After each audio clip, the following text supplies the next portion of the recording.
We've probably all heard the names Mozart, Beethoven, Bach. We know they did something that was important enough that we've heard of them, that somehow they influenced modern music, somehow they made it into the textbooks. So today I'm going to talk to you about Johann Sebastian Bach and what he accomplished that made him last in the textbooks.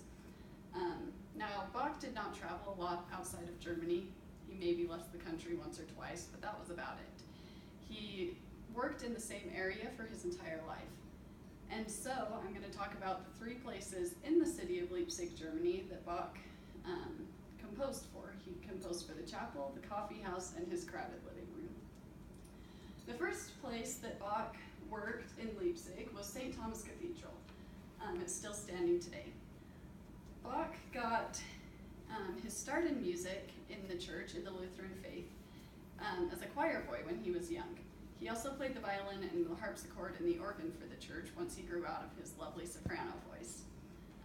So he often filled in as an organ player, and after his first job working for a prince didn't work out, he went back to a church and started composing for the church services. In Leipzig, he composed a church cantata for every one of the approximately 6 Sundays and holidays of the church calendar for 5 consecutive years. He wrote a ton of music, and this is where a lot of the music that we know from Bach comes from. However, Bach did not want to confine himself just to sacred music.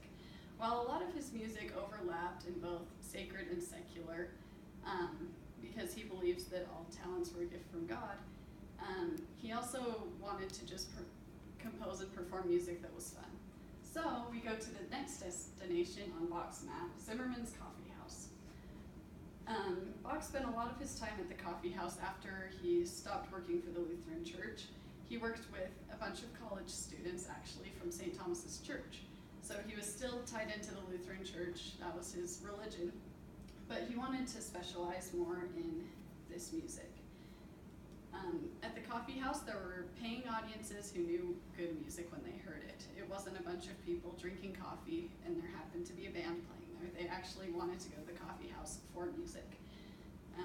Bach often could expect professional musicians in his orchestras, which may seem kind of strange for just a random coffee house, but he could find people to come play for him. Also, he would highlight guest musicians, write solos for trumpet, violin, or oboe, but he also liked to feature himself on many songs, starting off the concert with a harpsichord solo or using a harpsichord concerto in the middle, where he got to show off his special skills. Now, Bach did not just write for other people, he wrote for himself, and he wrote for his family. Bach had 20 kids. He was definitely a family guy. He had 2 wives. The first one had 7 kids, 4 of whom survived into adulthood. After his wife passed away, he remarried, had 13 kids, 6 of whom survived. So out of his 10 children, 4 became professional musicians. All the others were taught some sort of music and performance, but 4 made it to the big times.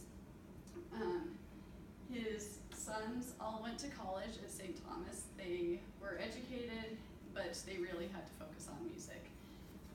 Coming from a family with many generations of composers and musicians, this was what they did. And he definitely wrote a lot of music that helped his sons, and one of his most famous works, the Well-Tempered Clavier, was not necessarily written for his children, but written for his private students that were not at the church and not in the college or the coffee house. Some of his sons accomplished things such as becoming a famous improv organist.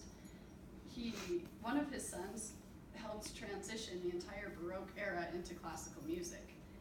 And he worked for Frederick the Great and ended up influencing composers like Mozart. Some of his sons specialized in vocal and keyboard music, as well as writing symphonies.